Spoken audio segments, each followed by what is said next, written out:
नमस्कार. सप्टेंबर महिन्याच्या स्तनपान सहाय्य या व्हिडिओ सिरीजमधील भागामध्ये आपल्या सर्वांचे स्वागत. दर महिन्यामध्ये आपण स्तनपानाला सहाय्यकारी होईल अशी एखादी माहिती, नवी कल्पना किंवा एखादा त्रास टाळण्यासाठी काय करता येऊ शकेल अशा पद्धतीच्या विविध गोष्टी आपण स्तनपान सहाय्य या व्हिडिओ सिरीजमध्ये आपल्यासाठी घेऊन येत आहोत. पहिल्या ऑगस्ट महिन्याच्या व्हिडिओमध्ये आपण बाळाची स्तनावरील पकड ही आपण खात्रीशीरपणे चांगली कशी करू शकतो आणि त्यामुळं स्तनपानामध्ये येऊ शकणारे खूप सारे जे प्रॉब्लेम्स आहेत ते कसे दूर करू शकतो याविषयी अगदी डेमॉन्स्ट्रेशन सकट माहिती बघितलेली आहे. तो व्हिडिओ तुम्ही बघितला असेलच. हे सर्व व्हिडिओ तुम्हाला फेसबुकवरील urban health centre GMC Miraj या पेजवर तसेच यूट्यूबवरील UHC GMC मिरज या चॅनलवर बघायला मिळू शकतील. आज आपण बघणार आहोत स्तनातून दूध काढण्याचे व साठवण्याचे तंत्र. याचा पहिला भाग आज बघणार आहोत आपण सप्टेंबरमध्ये आणि पुढच्या महिन्यात अर्थातच ह्याचा दुसरा भाग आपल्याला बघायला मिळू शकेल. तर आपण सर्व जाणतोच की आईसाठी आणि बाळासाठी दोघांसाठीही स्तनपान हे अतिशय महत्त्वाचे असते. स्तनपानाचे फायदे हे बाळाला तर असतातच, त्याचप्रमाणे आईला देखील असतात. तर हे स्तनपान किती काळापर्यंत करावे याबाबतचे जे निर्देश आहेत ते म्हणजे जन्मल्यानंतर 1 तासाच्या आत शक्यतो स्तनपान सुरू व्हायला हवे, जेणेकरून स्तनपानाचा पूर्ण प्रवास हा चांगला होऊ शकतो. त्याचप्रमाणे बाळ 6 महिन्याचे होईपर्यंत बाळाला निव्वळ मातेचे दूध देता येते आणि त्यानंतर 6 महिन्याचं बाळ झाल्यानंतर बाळाला वरचा पूरक आहार हा सुरू करायचा आहे. मात्र त्या पूरक आहारासोबत मातेचे दूध हे बाळाला कमीत कमी 2 वर्ष द्यायला हवे, जेणेकरून बाळाची मेंदूची वाढ ही अतिशय चांगल्या प्रकारे होते. आणि हे जे जागतिक आरोग्य संघटनेचे निर्देश आहेत ते आपल्या भारत सरकारने देखील मान्य केलेले आहेत आणि माँ कार्यक्रमाअंतर्गत याबाबत सरकारने तसेच निर्देशही दिलेले आहेत. आता तुम्ही मला सांगू शकाल का की या 2 फोटोंपैकी नक्की स्तनपान कोणते आहे? मला वाटतं तुम्ही म्हणाल की अरे एवढं सोपं कळत नाही का तुम्हाला? जी आई बाळाला जवळ घेऊन पाजत आहे ते स्तनपान आहे, बरोबर? हेच उत्तर दिलं ना तुम्ही. पण समजा ही दुसरी आई जी बाटलीमधून बाळाला दूध पाजत आहे त्या बाटलीमध्ये देखील आईचेच मातेचेच दूध असेल तर मग ते स्तनपानच झाले ना. म्हणजेच स्तनपान हे जसे आपण बाळाला स्तनाला लावून हे प्रत्यक्षपणे देऊ शकतो, त्याचप्रमाणे काही माता बाळाला दूध काढून अप्रत्यक्षपणे देखील स्तनपान देऊ शकतात. त्यामुळे ही एक नवी कल्पना बऱ्याच जणांना माहिती नसेल, पण अशा कितीतरी आया आहेत ज्या विविध कारणांमुळे, कधी काही प्रॉब्लेम्स असू शकतात किंवा कुणाचं ठरवून असं केलेलं असू शकतं, पण कितीतरी आया अशा आहेत की ज्या एक्सक्लुझिव्हली पंपिंग ममा असं म्हणतात. म्हणजे पूर्णपणे दूध काढूनच बाळाला दिलं जातं. तर ह्या ज्या माता असतात त्यांचं बाळाला दूध देण्याचं काम, स्तनपानाचं काम हे अतिशय वाढलेलं असतं. बाळाला दूध देण्यासाठी त्यांना दिवसातून 8 ते 10 वेळा पंप करावं लागतं. त्याचप्रमाणे दूध साठवणे, ते पुन्हा त्याला गरम करणे, ते बाळाला देणे, त्या बाटल्या किंवा ज्या पद्धतीने द्यायचं असेल त्याचं निर्जंतुकीकरण, ह्या विविध गोष्टी त्या करतात आणि त्या एकाच कारणासाठी एवढा त्रास सहन करतात. ते कारण म्हणजे बाळासाठी मातेचं दूध हे अत्यावश्यक गोष्ट आहे आणि बाळाला त्यामधनं जास्तीत जास्त फायदा मिळू शकतो. त्यामुळं अशा ज्या आया आहेत ज्या एक्सक्लुझिव्हली पंपिंग ममाज आहेत त्यांना खरंच त्यांच्या पूर्ण कष्टाला सलाम. तर आज आपण ह्या पहिल्या आणि दुसऱ्या भागामध्ये कोणकोणत्या माहिती घेणार आहोत. तर आज आपण बघणार स्तनामधून दूध काढण्याची गरज का भासते, दूध काढण्याच्या विविध पद्धती कोणत्या आहेत आणि काढलेले दूध हे कसे साठवावे. आणि पुढच्या भागात आपण बघणार की हे दूध कसे काढावे, नक्की त्याची जी प्रोसेस असते ती, आणि काढलेले दूध हे बाळाला कसे पाजावे. तर मला सर्व स्तनपान देणाऱ्या आयांना हे सांगायचं आहे की स्तनपानासंबंधी हा सर्वात महत्त्वाचा नियम जो तुम्ही कधीही विसरू नये, तो म्हणजे स्तनपान प्रत्यक्ष म्हणजे स्तनाला लावून किंवा अप्रत्यक्ष म्हणजे दूध काढून दिलेले हे कधीही वेदनादायी नसायला हवे. तुम्हाला जर कोणत्याही कृतीमध्ये दुखत असेल वेदना होत असेल तर याचा अर्थ काहीतरी आपल्याला बदलायला हवे. त्यामुळे दूध काढण्यासाठी कोणतीही पद्धत जरी वापरली आणि त्यामध्ये जर स्तन दुखत असतील तर मग दूध काढण्याच्या पद्धतीमध्ये किंवा पाजण्याच्या पद्धतीमध्ये आपल्याला सुधारणा करायला हवी असा त्याचा अर्थ असतो. आणि कधीही दुखत असेल तर ते अंगावर काढू नका. तर स्तनामधून दूध काढण्याची आवश्यकता ही कधी भासू शकते? सगळ्यात महत्त्वाचं कारण आहे की दुधाचं प्रमाण वाढवण्यासाठी. आता हे ऐकल्यानंतर तुम्ही नक्कीच म्हणाल की दूध काढल्याने कसं वाढेल दूध? बऱ्याच आया असं करतात की त्यांना वाटतं की बाळाला जास्त दूध द्यायचंय म्हणून त्या स्तन घट्ट होईपर्यंत वाट बघतात, 1-2 तास एक्स्ट्रा वाट बघतात आणि नंतर मग बाळाला पाजतात. पण ही पद्धत अत्यंत चुकीची आहे, कारण यामुळे दुधाचं प्रमाण आपोआप कमी व्हायला लागतं. दूध जास्त हवं असेल तर त्यासाठी एकच नियम आहे, तो म्हणजे जेवढं दूध पाहिजे असेल तेवढं दूध तुम्ही स्तनामधून बाहेर काढा. कारण त्याला नियम असतो, जेवढं डिमांड होईल तेवढं दूध प्रोड्यूस होईल, मागणी तेवढा पुरवठा. त्यामुळे जर दुधाचं प्रमाण तुम्हाला वाढवायची इच्छा असेल तर स्तनामधून दूध काढणं हा अतिशय चांगला उपाय आहे. यासाठी तुम्ही बाळाला वारंवार पाजवू शकता किंवा बाळाला पाजवल्यानंतर दूध काढू शकता. दुसरं कारण आहे की कधी कधी दुधामुळे स्तन कडक होतात. बराच वेळ आई बाहेर असेल किंवा बाळ झोपलं जास्त वेळ, अशा वेळेला दुधामुळे स्तन कडक होऊ लागतात आणि मग थोडे थोडे दुखायला लागतात.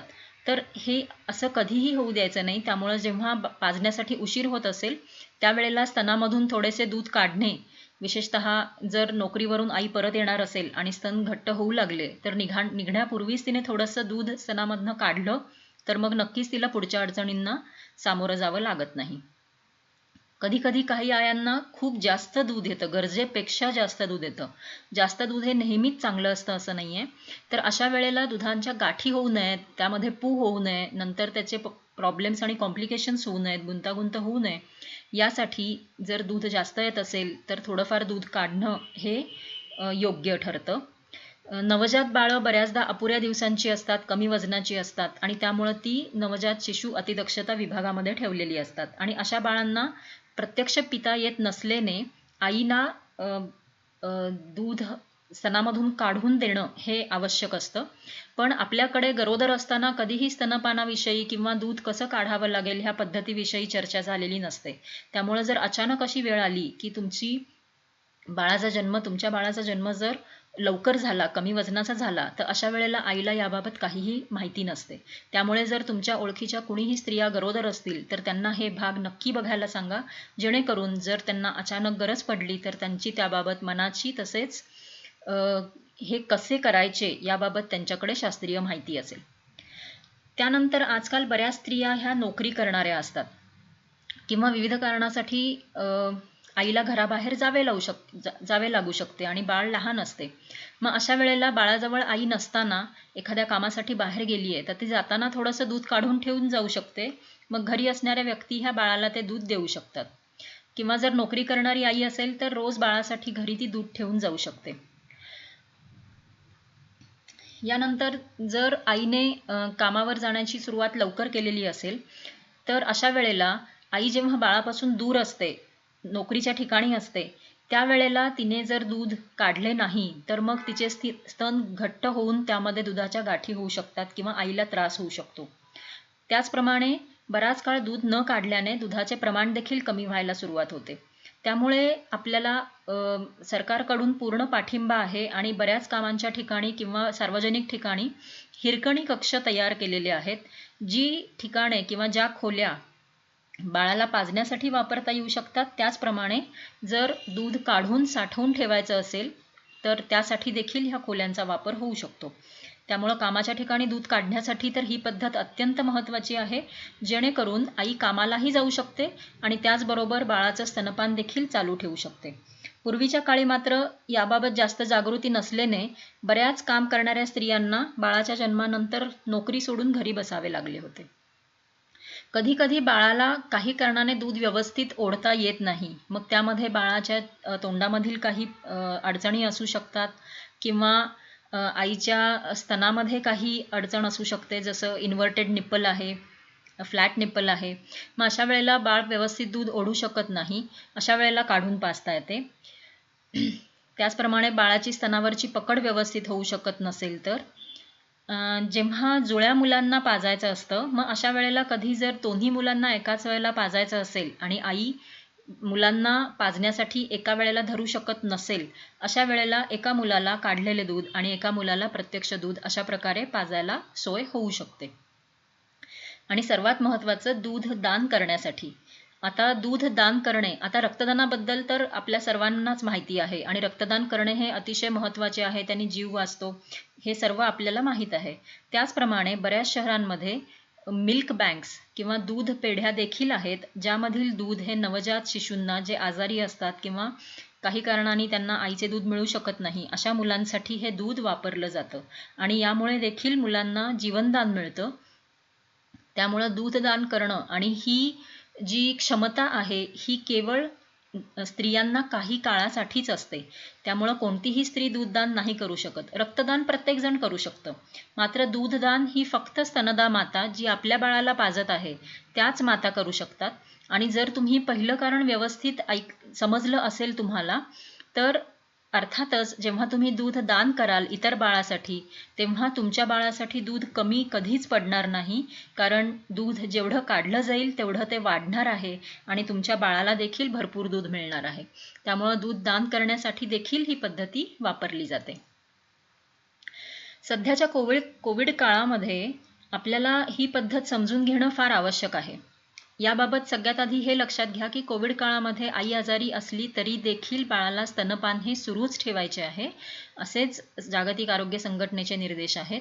मात्र त्यावेळी आईने मास्क लावला पाहिजे आणि त्याचप्रमाणे हातांची स्वच्छता देखील व्यवस्थित करायला हवी, हे महत्त्वाचे आहे.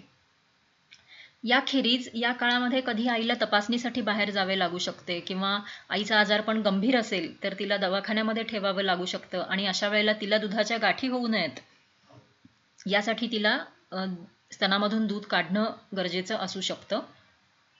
किंवा आता पुढील काळामध्ये जेव्हा काही आर्थिक संकट येऊ शकतील, अशा वेळेला आईला देखील कामासाठी लवकर बाहेर जावे लागू शकते, बाळ लहान असताना. मग अशा वेळी आई दूध काढून ठेवू शकते आणि त्याच वेळेला स्तनपान आणि काम हे एकाच वेळेला चालू ठेवू शकेल. तर या सर्व कारणांसाठी आपण आज ह्या विषयाबद्दल या आणि पुढच्या महिन्यामध्ये माहिती घेत आहोत. तर ज्या पद्धती आहेत त्यामध्ये हाताने दूध काढणे ही पद्धत तर सर्वांना माहीत आहे, मात्र ते कसे काढायचे याबाबत शास्त्रीय माहिती नसल्याने बऱ्याचदा स्तन हे पिळले जातात आणि मग त्यामुळं दुखावले जातात. तर याची योग्य पद्धत माहिती असल्यास कधीही दुखत नाही. मात्र हाताने दूध काढणे ही अतिशय चांगली पद्धत आहे, यासाठी काहीही खर्च लागत नाही. फक्त आईला शास्त्रीय पद्धत माहिती हवी आणि त्याचबरोबर त्या सर्व टप्पे जर तिने योग्य प्रकारे फॉलो केले तर मग ती हाताने देखील दूध काढणे तिला शक्य होते. त्यानंतर हस्तवापराचा किंवा मॅन्युअल ब्रेस्ट मिल्क पंप हा असतो, ज्यामध्ये सक्शन तयार केलं जातं, व्हॅक्यूम तयार केलं जातं, निर्वात पोकळी निर्माण केली जाते आणि त्यामधनं मग दूध ओढून बाहेर काढलं जातं. अर्थात ही थोडीशी वेळखाऊ, हाताने काढणे किंवा हस्तवापराचा पंप वापरणे या दोन्हीही थोड्याशा वेळखाऊ पद्धती आहेत आणि दूध बाहेर निघण्याचे जे प्रमाण आहे ते थोडंसं त्याचा जो दर आहे, रेट आहे, वेळ थोडा जास्ती लागू शकतो. त्यानंतर विद्युत ब्रेस्ट मिल्क पंप ह्या उपलब्ध आहेत. अर्थातच यांची किंमत ही जास्त आहे, त्यामुळं ते सर्वांनाच परवडतील असे नाही आणि विद्युत ब्रेस्ट मिल्क पंप सगळ्यांकडे असायला हवेत असेही नाही. हाताने काढणे ही फ्री पद्धत आहे, ह्याला काहीही पैसा लागत नाही. साधा ब्रेस्ट मिल्क पंप हा स्वस्तामध्ये मिळतो आणि विद्युत ब्रेस्ट मिल्क पंप हे फक्त ज्या आयांना पूर्णपणे पंप करून बाळांना दूध द्यायचे किंवा कामाच्या ठिकाणी तुम्हाला तशी सोय आहे आणि तुम्ही बाळासाठी भरपूर दूध काढून ठेवू शकता किंवा कमी वेळेमध्ये तुम्हाला जास्त दोन्ही स्तन रिकामे करायचे असतील तर अशा वेळेला विद्युत ब्रेस्ट मिल्क पंप ह्याचा फायदा होऊ शकतो. अर्थात आपल्या गरजेनुसार आणि आवश्यकता असल्यासच पंपचा वापर करावा, अन्यथा बाळाला स्तनातून प्रत्यक्ष पाजणे ही सर्वात चांगली पद्धत असते. जेव्हा पंप वापरलं जातं त्यावेळेला अशा प्रकारे पंप हे एकाच बाटलीचे किंवा दोन्ही स्तनांना वापरता येतील असे असतात. हा हाताने वापरण्याचा पंप आहे. आणि त्याचप्रमाणे जर आपण विद्युत पंप वापरला तर अशा वेळेला आई तिच्या इतर कामं करता करता देखील हे पंप करू शकते. त्यामुळे तिला एका ठिकाणी बसून राहण्याची किंवा एका खोलीमध्ये असण्याची गरज नाही. आणि हे अत्यंत डिस्क्रीटपणे, म्हणजे त्यासाठी काही ॲक्सेसरीज मिळतात आणि काहीही शरीर उघडे न करता देखील पंपिंग शक्य असते. काढलेले दूध साठवण्यासाठी किती काळ आपल्याला साठवायचे आहे त्यानुसार आपण विविध गोष्टी वापरू शकतो. जर थोड्या वेळासाठीच दूध ठेवायचे असेल काही तास, तर आपण स्टीलच्या वाटीमध्ये किंवा भांड्यामध्ये दूध ठेवू शकतो. मात्र जर आपल्याला साठवायचे असेल जास्त काळासाठी, तर अशा वेळेला काचेची किंवा प्लॅस्टिकची घट्ट झाकणे असलेली स्वच्छ भांडी किंवा बॉटल्स किंवा अशा ज्या